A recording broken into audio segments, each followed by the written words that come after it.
Live tonight on Newzroom Afrika, Channel 405. Your In Focus continues now with reaction to President Cyril Ramaphosa addressing the nation on movement to adjusted lockdown level 2. Pule Mabe now speaking for the African National Congress, joining us on the line tonight. Pule, good to have you with us on In Focus. I'm sure you are confident in the decision made by the president of the country, also the president of your party and his cabinet. However, there are those who are having questions around what will it take for this nation to actually be free and open and out of the state of disaster. What do we need to do? And the president not clearing that out and bringing us into confidence. What is the reaction of the African National Congress to that question? Evening, Thabo, and evening to your viewers. Well, Thabo, it's not very much difficult. We need to just all go out and vaccinate. We need to deal with vaccine hesitancy amongst our male companions. We need to make sure that the communities, business, appreciate that the only way through which we'll be able to return our economy back to normality would be through vaccination. There is no any other solution. So now we have passed over 7 million people in our country who have been vaccinated. We need to do more to make sure that we spread the message, we deal with vaccine hesitancy.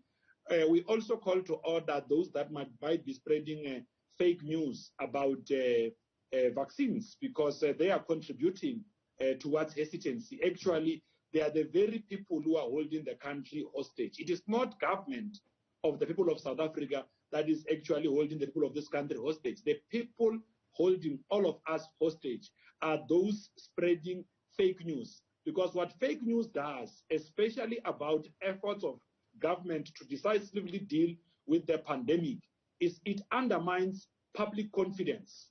It creates panic amongst citizens. So we have got to deal with that kind of a situation so that the economy could be able to open. Yeah. All of these lockdowns could be eased. We could be able to connect with our family and friends. You know, life could at least go back to normality. But the fact that our government, through the National Coronavirus Command Council, has been doing everything, lending an ear to faith-based formations, to political parties who were not able to gather as they would have wanted to, the manner in which, the traditional way in which they are used to campaigning, you know, would have been hampered by some of these restrictions. Yeah. Now, they could be able to meet and gather in larger numbers, up to 500, for as long as they make sure that where they meet, like we are doing in the African National Congress, there is sufficient ventilation. Yeah. They are able to maintain social distance and all other health protocols necessary to cap the pandemic. Truth be told, though, Pule, even in your party, there has not been pure 100% compliance with the lockdown regulations. What are you going to do to tighten that? Because there are leaders in very high offices within your party, your employees, even in government, who've been caught without a mask in gatherings that do not observe COVID-19 protocols. Now you're saying you're going full steam ahead with campaigning. Is there consistency and adherence to those protocols within the party? Are you not going to be sitting here with egg in your face tomorrow when your members are not complying? Well, Thabo, I can tell you now that the campaign method that the ANC will be applying for the 2021 local government elections are very much consistent with what the ANC has done over the past months when it was dealing with COVID-19, the manner in which we're able to gather in small groupings for our own community meetings, including for our own branch general meetings, sometimes in hybrid, to be able to deal with the potential spread of COVID-19. We have been using our social media platforms, engaging with our cadres virtually, reminding them that we cannot let our guard down. We have communicated and conveyed one single message to all our structures throughout the country, that the manner in which they will be executing their own campaigns, they must make sure that they prioritize the protection of lives of others, and that they do not gather or meet in a manner that could be able to hamper the lives of others. So we are doing all of this. We have educated our own volunteers on the kind of things that they are expected to do on the ground. We will also be using what we've done in the past, interacting with our people virtually using digital platforms. So where we can possibly avoid direct interaction, we'll possibly do so. Actually, we've been encouraging our structures that they should find much more creative ways outside physical interaction to be able to reach out to communities out there, because the ANC has got to be seen leading the charge as it relates to protecting the lives of others. Because we want, at the time when society returns to normal, that all of us could still be there, these organizations could still be there to protect the rights of all citizens. Are you worried about political violence rearing its ugly head in KwaZulu-Natal? Inanda residents certainly worried tonight about those who were gunned down, allegedly outside an ANC meeting. Well, of course, Tabu, I mean, political violence, wherever they rear their ugly head, are a concern for the African National Congress. We have been in contact with the leadership of the province of KwaZulu-Natal. We have encouraged them to do everything else in their power to make sure that those involved in these acts are accordingly apprehended, and that families of the deceased could also receive the necessary justice. We have also conveyed our condolences to the families of the deceased, because those that would have lost their lives in this incident are comrades, cadres, community members who loved the ANC, who left their families to go and participate in a democratic process of the African National Congress. We have urged our structures that we must allow communities the space to really express themselves on who they want as representatives. If I was a councillor previously and the community emerged with a different candidate to replace me in that position, as a Democrat, as a law-abiding citizen, I must be the one who is first to stand up and embrace whoever shall have enjoyed and garnered the support of the community.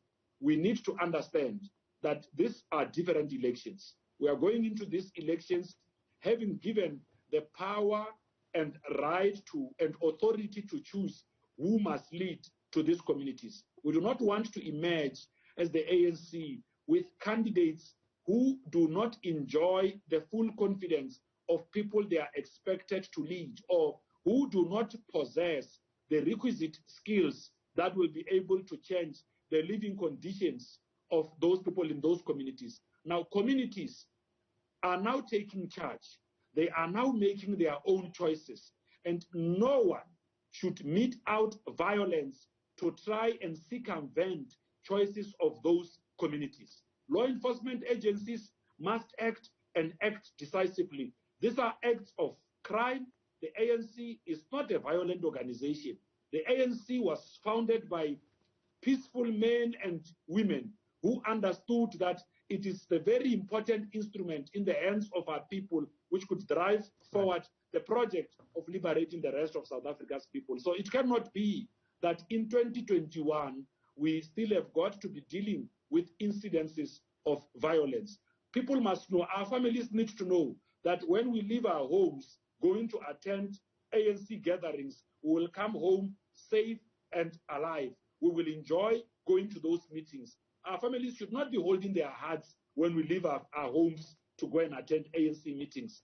ANC meetings should be the most safest place in society. We also call on our branch leaders, our regional leaders, our provincial leadership to make sure that where gatherings of the ANC happen, where campaigning of the African National Congress is taking place, they act to protect those communities and also help us deal with rowdy elements who might be bringing foreign tendencies that undermine the harmony that defines our own organization. Pule, let's talk then finally about the ANC's position. Has the ANC articulated itself on the question of vaccine passports? And do you anticipate contradictions, particularly with your alliance partners, to a method of coercing people to take vaccines? Well, of course, when the African National Congress meets, it always receives reports from the national, on those cadres that are deployed in the National Coronavirus Command Council. They will be able to give us options. If vaccine passport is one of those options, once deliberated and a decision is arrived at, we will be able to come and communicate. Where we are now, our focus is on making sure that we urge as many South Africans as possible to take out vaccines. As the President of the Republic has said, it is only through vaccination that we will be able to deal with this pandemic and also reunite with our families. But also, Thabo, before I conclude, the President also spoke about another form of a pandemic, which is gender-based violence. We need to act to protect women and children in our country. We must be the first to expose those men and boys in our communities who are acting to undermine the rights of women and children. Yeah, indeed. We need to do it because women and children must feel that they too can enjoy their freedom like any other citizen of the country. We must name and shame anyone and everyone, whether they are our community members, whether they are in our own organization. They must be named and shamed because they are undermining the freedom of women and children.